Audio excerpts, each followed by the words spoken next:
je sais pas, on essaye de se transposer, hein, juste 5 minutes.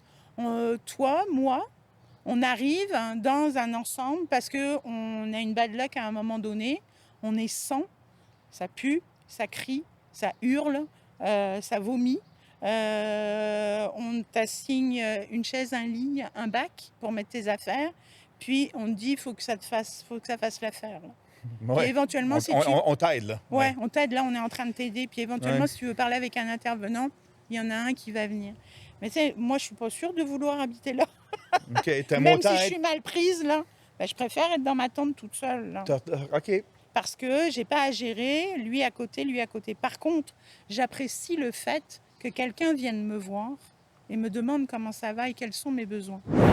Le nombre de personnes en situation d'itinérance au Québec est grandissant, vous l'avez sûrement remarqué. Avec le balado RQC, on se promène dans différentes régions pour comprendre les différents enjeux et souvent on pense autrement aussi, dépendamment des régions.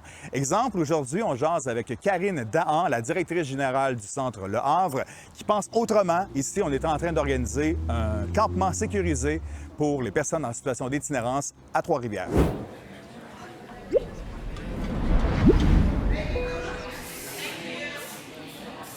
Je suis vraiment impressionné là, de voir l'initiative que vous faites ici. Est-ce que c'est nouveau? C'est nouveau et c'est pas nouveau. C'est pas nouveau parce que depuis que le Havre existe, donc plus de 35 ans, on a toujours mis des tentes sur notre terrain l'été pour permettre à des personnes de venir s'abriter. Puis c'est nouveau parce que depuis 2 ans, en fait, on ouvre un terrain de camping, on va dire ça comme ça, Oui, c'est ça que ça mais a l'air. supervisé. C'est-à-dire qu'il OK. y a une présence d'intervenants le soir et la nuit. Mais là, tu m'as parlé de 35 ans. Ça fait pas 35 ans qu'il y a de l'itinérance ou des personnes en situation d'itinérance Ben oui, ici? bien sûr que oui.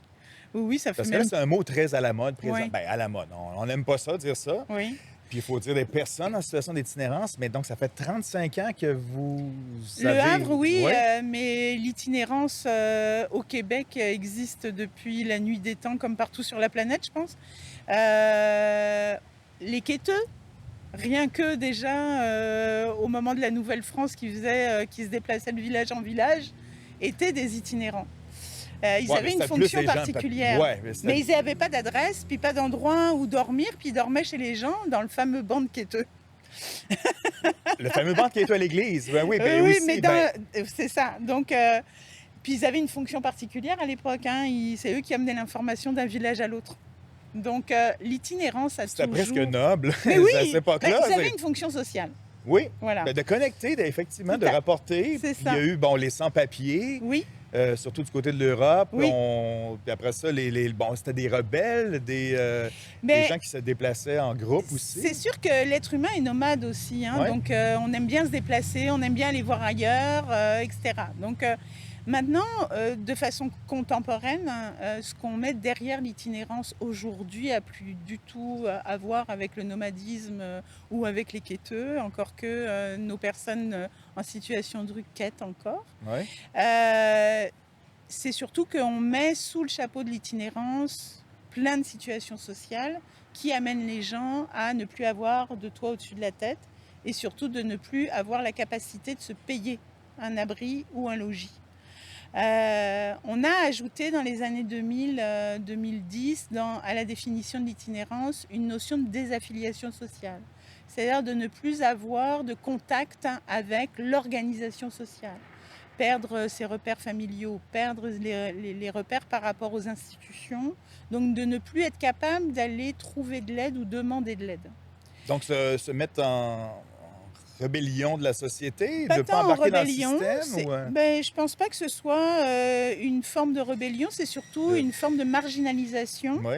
mais qui n'est pas forcément contre la société, parce qu'il y a aussi un effet social qui marginalise certaines personnes qui ne rentrent pas dans les standards sociaux. Donc en fait, c'est la rencontre de profils qui sont facilement marginalisables et d'une société aussi qui impose des standards dans lesquels tout le monde ne peut pas rentrer. Bon, là, vous avez beaucoup d'informations là-dessus sur le phénomène de société, justement, qui marginalise certaines personnes. avec le podcast, on se promène un peu partout au Québec, puis on observe cette montée d'itinérance, de personnes en situation d'itinérance. Oui, c'est connu sur Montréal, à Québec, dans les grands centres. Là, ici, j'aimerais savoir qui est le nombre et qui se retrouve finalement à Trois-Rivières. Depuis combien de temps? Bon, on en parle un peu, depuis quelques années quand même. Peut-être un petit groupe, mais est-ce que les gens qui viennent, est-ce que des gens qui viennent de l'extérieur à Trois-Rivières, est-ce que c'est des gens de Montréal, de Québec, de Drummondville? On est vraiment au centre de la province.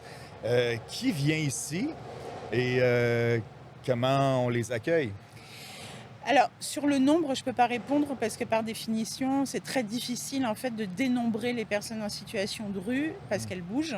OK. Et puis parce qu'il y a ce qu'on appelle l'itinérance invisible. Ouais. C'est-à-dire des personnes qui n'ont pas d'adresse, qui n'ont pas de solution de logement et qui squattent chez les amis, chez la famille, qui vont de place en place, qui ne vont pas dans les ressources. Donc eux, c'est fort difficile de les dénombrer. Donc c'est difficile de mettre un chiffre sur l'itinérance. C'est sûr que les gouvernements essayent de faire des dénombrements. Ouais, mais vous aussi, vous devez vous organiser en conséquence par rapport au centre d'accueil. S'il y a 10 personnes, c'est pas la même infrastructure que C'est 150, 2000. Tout à fait, mais on n'a pas de chiffre exact. OK, mais Alors, ça une tourne idée autour, oui, bien sûr, ça tourne autour actuellement, pour les personnes qui sont dehors sans solution. Ouais. On a cet été à peu près entre 100 et 130 personnes qui vont être sans solution du tout. Et ça, c'est sans compter les gens qui sont déjà dans nos ressources. OK, qui, mais est-ce que elles, c'est sont en cours croissant, de cette stabilisation. situation-là, ici à Trois-Rivières? Oui, c'est forcément croissant. OK. Parce que depuis, on va dire, le Covid, qui a quand même Ouais. déclenché beaucoup de visibilité dans la sphère de l'itinérance, on a aussi une crise du logement qui s'est mise au-dessus.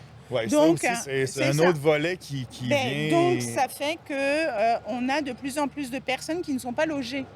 Est-ce qu'elles sont toutes désaffiliées? Ça, c'est la grande question actuelle.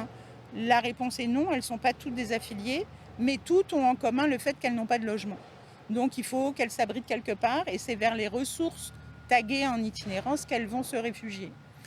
Et c'est qui ces personnes-là? Et ça aussi, c'est de plus en plus dans les médias, le visage des personnes en itinérance qui change. Il y a des personnes âgées, il y a des personnes plus jeunes. En fait, le visage de l'itinérance a commencé à changer vraiment significativement depuis les années 2000. Avant 2000, c'était principalement des hommes entre 35 et 40 ans. Effectivement, il n'y a pas beaucoup Voilà. de femmes. On ne voyait pas de femmes Ouais. du tout dans les ressources. Pas du tout. Il y avait 0 femme dans les ressources. Les femmes ont commencé à apparaître dans nos statistiques à partir des années 2000. Donc, très certainement parce que les ressources pour femmes devenaient saturées, puis qu'elles se sont retrouvées dans des situations de complexité problématique qui fait qu'elles sont arrivées vers nos ressources. Donc, depuis les années 2000, on les voit apparaître. Je dirais que depuis une quinzaine d'années, on a à peu près toutes les sphères de population qui nous arrivent. Donc des jeunes, des personnes d'âge moyen et mûr, des personnes âgées, des femmes. On n'a plus de distinction réelle en fait à travers les différentes strates de la société. De toute façon, les hommes restent les majoritaires. Mais on a maintenant un quart de nos statistiques qui sont occupées par les femmes. Cette année, la grosse nouveauté, c'est les personnes de plus de 55 ans qui commencent à prendre le pas en fait, sur les autres catégories Qu'est-ce que vous voulez sociales. dire? Sont plus nombreux? Oui, C'est oui. Elles c'est augmentent. une tendance. Mais pour... OK. Est-ce qu'il y a une raison? Le manque de logement. Oui, ça, c'est la raison L'éviction. principale, mais Oui, les principale. 55 ans, c'est comme dans le milieu de ta vie ou presque là, active. Normalement, ça devrait... Oui, c'est surtout la période où on commence à pour certains, aller vers la retraite. Ouais. Donc, si par exemple il y a un accident de travail, il y a à un moment donné une perte de travail. Si il y a une réduction d'emploi, c'est cette tranche d'âge-là qui est d'abord visée. Donc, ce sont des personnes qui se retrouvent dans une situation économique qui est très difficile à un moment donné. Donc, ils font des choix dans ce qu'ils ont à payer. Et bien souvent, le logement, très rapidement, devient problématique à payer, donc ils sont évincés. Comme ils ne sont pas sous une loi particulière qui fait qu'au Québec, on ne peut pas expulser des gens de plus de 70 ans, bah, toute la tranche entre 55 et 70 se retrouve facilement à la rue, sans pouvoir se reloger. Et l'autre situation aussi qui est assez dramatique, dans une ville comme Trois-Rivières, pour connaître un petit peu l'environnement depuis une vingtaine d'années, il y avait des édifices avec des chambres. Oui. Il y avait des chambreurs. Oui, Il y avait des bâtiments, oui, des fois vieillissants, mais qui faisaient quand même oui. la job, comme on dit, pour héberger des dizaines de personnes. Et là, il y a cette fameuse tendance de restaurer les vieux centres-villes, de revendre, de transformer les bâtiments et de valoriser autrement ce bâtiment-là. Ça, est-ce que c'est un élément déclencheur aussi pour ici la région et j'imagine d'autres villes? Au moment du Covid, hein, parce que c'est encore là qu'on a observé le phénomène, les maisons de chambre, tous les propriétaires de maisons de chambre ont commencé à vendre leur édifice à des personnes extérieures à la région qui sont Ouais. venues investir dans ces bâtisses-là et qui ont transformé les maisons de chambre en appartements. Mais ça, la municipalité ne peut pas empêcher ça. Non, c'est du privé. C'est que Puis du privé. pas personne qui dit hey, ça se fait pas. Il y a des gens qui Mais sont pas c'est sûr capables que- d'aller ailleurs. Là. C'est sûr que les villes ont toujours un droit de préemption. Oui, tu donnes un. Trois-Rivières agit son droit OK. de préemption depuis quelques années, on va dire 3-4 ans. L'agit de plus en plus parce que le phénomène est de plus en plus compliqué à gérer que de voir des bâtisses qui sont achetées par des personnes extérieures à la région, Qui voire l'habitent pas. extérieures à la province, juste pour des raisons capitalistes, on va dire. Donc oui, la mairie agit de plus en plus OK. de son droit de préemption, mais c'est déjà trop tard. C'est parce qu'au moment du Covid, réellement, nous, on a vu les maisons de chambre disparaître. Et donc, ce qu'il faut savoir, c'est que les maisons de chambre sont la première solution vers lesquelles les personnes en situation de rue Ben se ouais. tournent, parce que c'était abordable, parce qu'il n'y avait pas un engagement en général. Quand on va en maison de chambre, on ne signe pas de bail. Non, puis On c'est n'a toujours pas- ouvert. Puis tu allais en chambre. Puis c'est ça le dit, c'est une meublé, chambre. Ben ouais. puis donc bon. Bon, Donc ça mais correspondait vraiment aux besoins des personnes en situation de rue. est-ce qu'on devrait refaire ça? Parce Ben, que c'est oui. c'est la tendance d'avoir des bâtiments comme ici que vous avez sur Trois-Rivières avec différents bâtiments au Nous, bord. depuis 3 ans, on Ouais. développe des maisons de chambre communautaires. On en a 2. Donc en fait, on recrée des solutions de maisons de chambre qui sont supervisées, donc C'est dans drôle, lesquelles hein? On dans passe les- par un c'est chemin ça, qu'on revient. dans lesquelles on pallie en fait au manque. Ben oui. Quand on observe et quand on est collé aux besoins des personnes, parce que ça c'est notre philosophie au Centre Le Havre, d'être tout le temps en observation des besoins des personnes pour pouvoir y répondre le plus précisément possible et pas tomber à côté en termes de solutions. Donc c'est ça. Il y a 3 ans, on s'est dit, il nous manque des maisons de chambre à Trois-Rivières, on va en ouvrir. Donc on en a ouvert une première il y a 3 ans, puis on en a ouvert une seconde l'année dernière. Et notre tendance va être à en ouvrir d'autres. Bon, ça coûte quelque chose. Oui. Qui paye ça? Parce que là, est-ce que c'est la ville est au courant de tout ce que vous Oui, bien faites, sûr, j'imagine, bien vous travaillez sûr. en On collaboration, travaille parce que extrêmement en là, collaboration. c'est le temps de demander. Qu'est-ce qu'on demande à qui? En Il fait, faut construire, nous, là. nos subventions au Centre Le Havre sont à 90% des subventions gouvernementales, aussi bien fédérales que provinciales. On a une petite part municipale et on a d'autres financements minimes d'autres organismes. Mais les bailleurs de fonds sont principalement des bailleurs de fonds gouvernementaux, comme beaucoup d'organismes communautaires. Ouais, mais qui dit Puis- subvention dit remise en question des fois, il faut refaire le tant. travail. Non, En fait, c'est facile. on a... Ben, c'est pas facile, mais ça. On a bonne effectivement relation. des financements qui sont non récurrents, donc ça c'est difficile, à part un financement qui est le programme OK. de soutien aux organismes communautaires qui lui est récurrent. Mais ce financement-là, c'est un tiers de nos financements. Les 2 autres tiers sont non récurrents et rentrent dans des ententes qui sont signées aux 4 ans. Donc tous les 4 ans, il y a un nouvel appel d'offres et on représente nos projets, mais on démontre en fait la nécessité de les pérenniser. Donc on arrive à les pérenniser, mais c'est vrai qu'on est toujours avec une épée de Damoclès au-dessus de la tête et qui est liée aux politiques en fait. Donc oui, ça c'est un caillou dans notre chaussure tout le temps. Mais à date, pour ce qui nous concerne, parce que ce n'est pas vrai pour les autres organismes sur Trois-Rivières, mais le Centre Le Havre n'a jamais eu de grosses coupures à devoir affronter. Donc on présente toujours, nous notre force c'est qu'on a une fondation aussi, donc ça nous permet de travailler en projet pilote, grâce à notre fondation et aux donateurs trifluviens principalement, et donc de pouvoir apporter toujours aux bailleurs de fonds, voilà, on a mené un projet pilote sur 1 an, on a nos chiffres, ça Voilà. fonctionne. OK. Ben, c'est ça, les preuves sont là, sont tangibles, là, sont réelles. Mais est-ce que, bon, vous êtes là, vous êtes la directrice générale du Centre Le Havre ici, avec différents bâtiments. Oui. Bon, une chance que vous êtes là. Si vous n'étiez pas là, qu'est-ce qui arriverait? Puis, c'est des gens de cœur, c'est des bénévoles. Vous travaillez avec plusieurs personnes. Alors, il y a très peu de bénévoles au Centre Le Havre. Ah non, OK. Oui, très, très peu. On en a, bien sûr, et la Fondation en a principalement. Mais pour opérer nos services, ce sont vraiment des personnes qui sont employées à temps plein ou à temps partiel.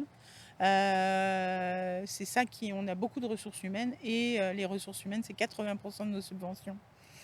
Et on a besoin de ça, parce qu'on a besoin de professionnels, on a besoin de personnes qui sont formées pour accompagner une population qui est extrêmement vulnérable et qui a des besoins spécifiques. Donc, c'est quoi les besoins? Est-ce que, bon, des soins infirmiers, il y a de la psychologie? Alors, les intervenants sont des intervenants psychosociaux, donc soit diplômés en travail social, soit en éducation spécialisée, mais il y a aussi des psychoéducateurs. On est le seul organisme en Mauricie à avoir créé un poste d'infirmière communautaire. Donc nous, on a la chance, en opérant de l'hébergement 24/7, de pouvoir avoir la présence d'un personnel médical quasiment en tout temps. Donc ça apporte une grosse différence. Et on travaille surtout en partenariat. Donc on va aller chercher les besoins, les expertises à l'extérieur, et on travaille toujours en co-intervention. Ce qui fait que nous, on est les généralistes, en gros. OK. On reçoit les gens, on les met à l'abri, on les sécurise, puis ensuite on les observe, puis on essaye de comprendre quelle est leur problématique majeure, et en fonction de cette problématique-là, on va les orienter vers les personnes qui sont expertes pour y répondre. Donc ça peut être par exemple la violence faite aux femmes, on va aller vers des organismes dont l'approche spécifique est orientée vers les femmes. Ça peut être la consommation. Nous, on n'est pas tagué en thérapie, donc on va aller accompagner les gens vers des thérapies et travailler tout le temps avec. Est-ce que vous avez l'impression que ça va pas assez vite des fois, ou ça pourrait aller mieux sur, bon, le côté financier, le côté bénévole, le côté des gens, l'entourage? J'essaie juste de comprendre que si vous n'étiez pas là, ben ça irait pas très bien. Mais il y aurait beaucoup de gens dans la rue, Oui. déjà. Donc c'est sûr qu'il y aurait des problèmes majeurs de cohabitation sociale, même si c'est une réalité aujourd'hui. La cohabitation sociale est difficile, mais à Trois-Rivières, en tout cas, on a une politique de cohabitation sociale qui, même si elle n'est pas parfaite, elle existe, et on a beaucoup de gens qui sont impliqués dedans. C'est sûr que si on n'était pas là, il n'y aurait pas d'hébergement pour les personnes en situation de rue à Trois-Rivières, parce qu'on est les seuls à le faire. Mais ça veut surtout dire que on a besoin de stabiliser, de consolider en fait notre acquis. Mais on a aussi besoin de développer notre partenariat, parce que c'est pas vrai qu'on fera tout. Donc c'est pour ça que nous, on travaille surtout à développer des choses. Quand la réponse n'existe pas, on la crée, par exemple. Parce qu'en général, la réaction des gens, le grand public, si on veut, qui observe la fameuse situation d'itinérance, c'est que, bon, on va bâtir des affaires, on va régler ça. Puis vous pensez comme peut-être autrement, en disant, mais écoute, bien non, on va cohabiter, parce que la cohabitation sociale, je pense que c'est la nouvelle façon de voir la chose. C'est comme on accepte que ces gens-là, qui sont des humains, font partie de notre société. On va cohabiter ensemble. Mais parlez-moi de la réaction, justement, des gens. Est-ce qu'il y a des gens sur la rue qui ont peur? Il y a des commerces qui n'aiment pas ça, voir ces gens-là, les touristes, etc. La cohabitation sociale, c'est pas évident pour tout le monde. Et pour revenir sur la notion de temps, parce que je pense que c'est vraiment important et fondamental, c'est que l'être humain a un rythme à lui et d'un être humain à l'autre, son rythme va être différent. Si on précipite ce rythme-là, on est quasi persuadé d'aller à l'échec. On ne peut pas aller plus vite que la musique, c'est pas possible. On ne peut pas espérer pour l'autre. Notre travail à nous, principalement, c'est de permettre à l'autre de comprendre quel est son intérêt à faire tel ou tel mouvement pour améliorer sa vie. Mais vous comprenez bien que les prérequis, c'est que je ne peux pas vouloir pour l'autre qu'il sorte de la rue si lui ne veut pas sortir de la rue. Ouais, ben Par contre, il va falloir continuer à s'occuper de lui là où il est. Donc actuellement, on nous demande, en itinérance, c'est une injonction paradoxale, hein, ouais, on parce nous que demande de sortir les gens de la rue, mais alors on n'a que pas de solution. ben, la solution, vous avez des Oui, exemples mais ça, ici, ce ne mais sont pas des solutions suffisantes parce que l'objectif final de notre travail, c'est d'amener les gens vers des logements permanents, qu'ils aient plus besoin de nos services. Donc, en fait, c'est de consolider un chemin d'un humain qui ouais. prend du temps, parce que tout le temps qu'il est passé dans la rue, c'est autant de temps qu'il va falloir certainement pour l'en sortir.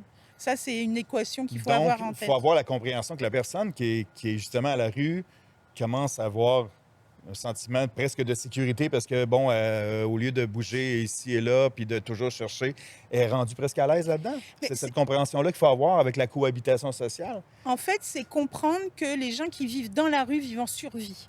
Donc, à partir du moment où on vit en survie, c'est pas vrai que la première priorité que nous avons, c'est d'être correct avec notre voisin. Notre première priorité, c'est de savoir est-ce qu'on va manger aujourd'hui, Oui. où est-ce qu'on va dormir, est-ce qu'on va dormir en sécurité et à l'abri.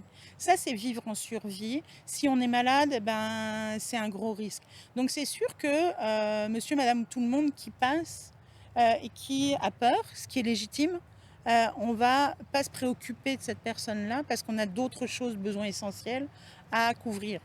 Euh, donc, le temps, ça, c'est le travail des intervenants, c'est d'amener la personne à reprendre conscience qu'elle n'est pas dans un bon environnement et chercher avec elle quel serait le meilleur environnement pour elle, pour pouvoir commencer à sortir de la rue. Mais en Donc, même temps, il faut expliquer à la personne qui a peur, qui voit la personne, parce que ce sont des perceptions. Oui, mais C'est-à-dire c'est ça, qu'on c'est a, le c'est gros ça, travail de c'est perception. tout le Ouais. travail de la cohabitation sociale. Oui, Et ça, il y a des intervenants à Trois-Rivières dont OK. c'est le mandat, donc qui vont à la rencontre des commerçants, qui vont à la rencontre des citoyens pour leur expliquer, pour leur dire, avant que ce soit un itinérant, c'est un être humain comme vous et moi. Donc qui réagit au sourire, par exemple. Le problème des itinérants, c'est que les gens, bien souvent, les croisent dans la rue puis baissent la tête. Si vous regardez quelqu'un dans les yeux et Je que ne veux vous pas lui les dites voir. Hein. bonjour, On fait semblant que ça bonjour, n'existe pas. Oui. c'est ça. Mais si vous croisez une personne en situation de rue dans la rue et que Ouais. vous lui dites bonjour et un sourire, vous avez fait sa journée bien plus que si vous lui Parce donnez qu'il y a l'impression une pierre. d'exister. Mais Il n'y a oui, pas l'impression d'être justement et sorti. ça va faire toute la différence. Ça va faire. Mais si on ne les voit que comme des personnes, ce qui n'est pas vrai d'ailleurs, elles ne sont pas toutes comme ça, c'est qu'il y a de l'amalgame.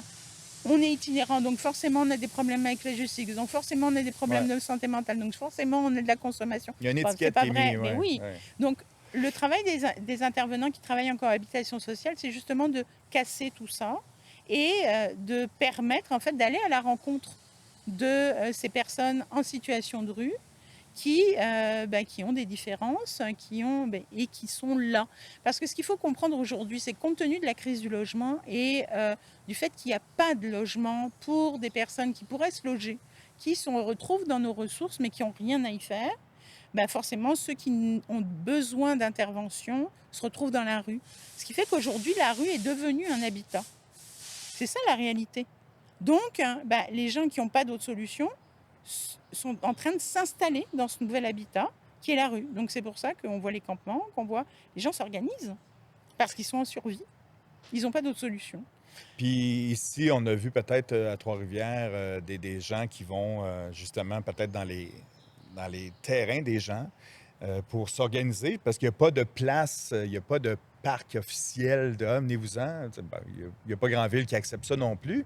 Donc, on a vu ça ici aussi. Là. Il y a des gens qui se lèvent le matin, puis il y a des gens qui sont sur leur terrain parce qu'ils ont besoin d'endroits pour dormir. Mhm. Puis ça Effecti- réagit comment? On a eu cet événement-là l'année dernière, l'été dernier, où effectivement il y a eu une installation massive. Alors le massif à Trois-Rivières, faut le relativiser. Quand on parle de campement, c'est pas le campement de Notre-Dame de Montréal, hein.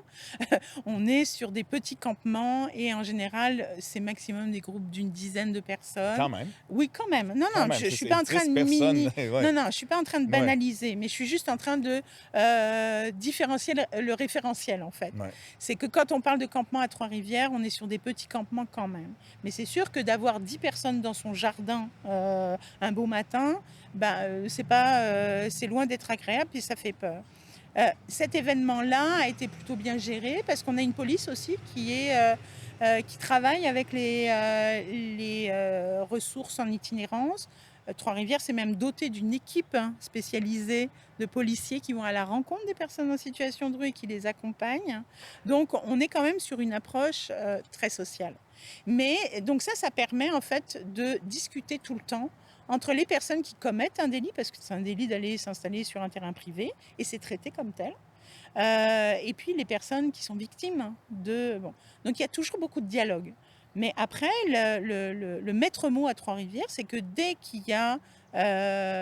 qu'on met en question la sécurité et la sûreté des citoyens, c'est l'ordre public qui prévaut, et donc c'est à la police qu'on s'adresse. Ce qui fait qu'ensuite, parce qu'on travaille tous ensemble, les intervenants peuvent aussi intervenir là, en même temps que la police, en amont de la police, après la police. Donc on a tout le temps un contact qui fait que on va déplacer les gens, mais on ne va jamais les déplacer pour les poser quelque part, puis il ne se passe rien d'autre. On a des équipes de proximité. On l'organise parce que c'est peut-être une prise en charge. On accompagne. C'est la première fois que je vois une organisation qui comprend et qui accepte. Tu sais, c'est ça qu'il faut mettre comme message en avant. Je pense que c'est comme, OK, mais on ne peut pas les faire disparaître. Il n'y a pas d'endroit. Il faut les accepter puis se comprendre. Le Centre Le Havre, en 35 ans, a développé... Parce qu'on regarde le Centre Le Havre, on se dit ils font de l'hébergement. En 35 ans, en fait, parce qu'on a tout le temps observé les besoins des gens, on a tout le temps développé une offre de services qui, en fait, répond aux besoins des gens de la rue jusqu'au logement. Ce qui fait qu'on a un éventail de services qui répond à toutes les étapes, à tous les besoins. Mais évidemment, tout seul, on ne peut rien. Alors, c'est sûr que si demain, plus aucun organisme, sauf nous, s'occupe de l'itinérance, on pourra répondre, mais pas à tous les besoins de l'itinérance à Trois-Rivières. Parce qu'il y a 35 ans, c'était une soupe populaire seulement. Absolument. On a le besoin de manger. Mais oui, mais après, il y a eu le besoin d'abriter. Ouais. Puis après, il y a eu le besoin de plus de lits. Puis après, on s'est aperçu qu'il y a des gens qui n'arrivaient pas à venir sur du moyen-long terme. Parce qu'il y a des gens qui ne supportent pas le collectif. Parce que c'est difficile de vivre en collectif. Parce qu'on se retrouve en crise résidentielle, c'est une crise, c'est un trauma. Et qu'on n'a peut-être pas envie de se retrouver à côté d'un qui est en décompensation psychique ou d'un qui est en consommation, que c'est difficile, que nous, on a toujours travaillé en mixité dès que les femmes sont apparues. Donc ici, c'est mixte. On accueille les animaux de compagnie, mais il faut gérer tout ce monde-là en même temps. Mais c'est partir du principe que tous ces éléments-là font partie de la personne et on ne peut pas découper une personne en saucisson. Mais ils font partie de la vie aussi en ville. C'est ça. C'est une grosse marche. C'est ça. Donc en 35 ans, on a développé un éventail de services où on est dans la rue avec les personnes. On a des travailleurs de proximité qui sont 7 jours sur 7 dans la rue avec les personnes. On va s'assurer d'être sûr que leurs besoins sont répondus. Est-ce que tu as mangé aujourd'hui? Comment tu vas? C'est quoi ton besoin?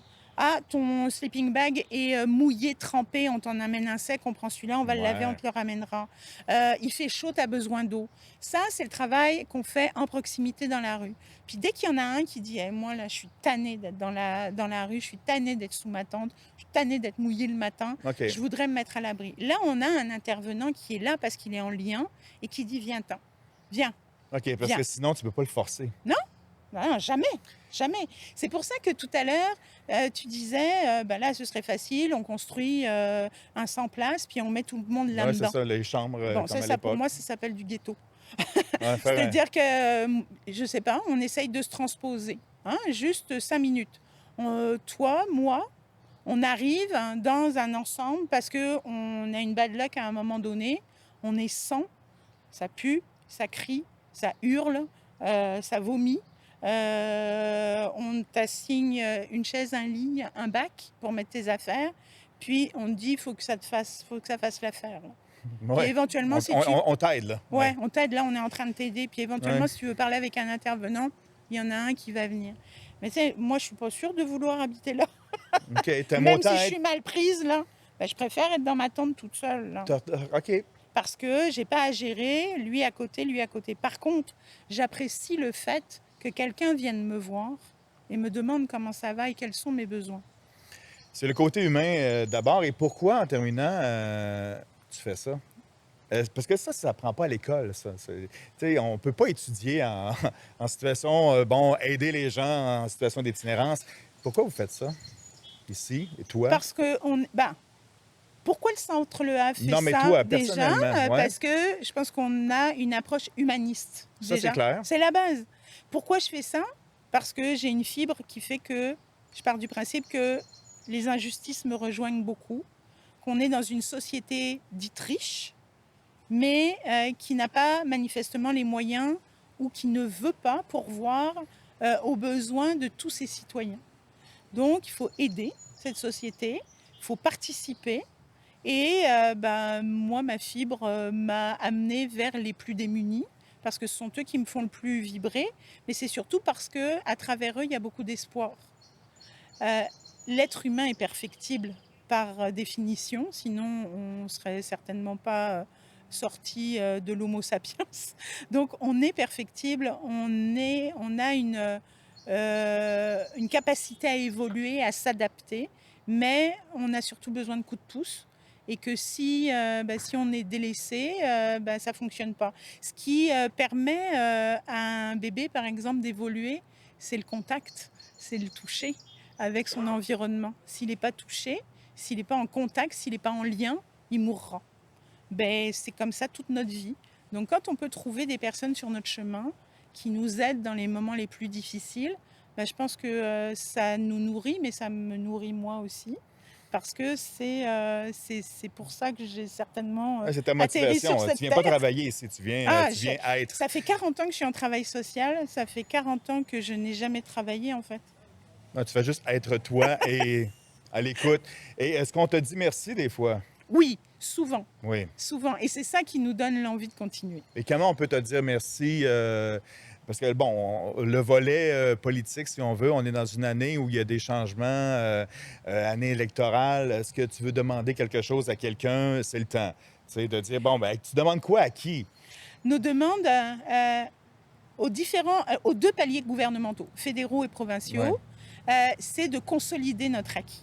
Rends ça plus facile. Ouais. C'est très difficile parce que même si l'itinérance est la cause nationale, il faut que ça soit...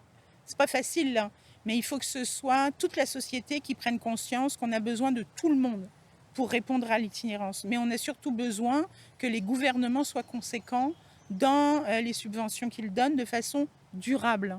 Parce qu'on ne peut pas commencer à ouvrir un établissement sans savoir si dans 2 ans on continue. C'est parce qu'on travaille avec de l'humain. Donc, c'est d'abord ça que je demanderais.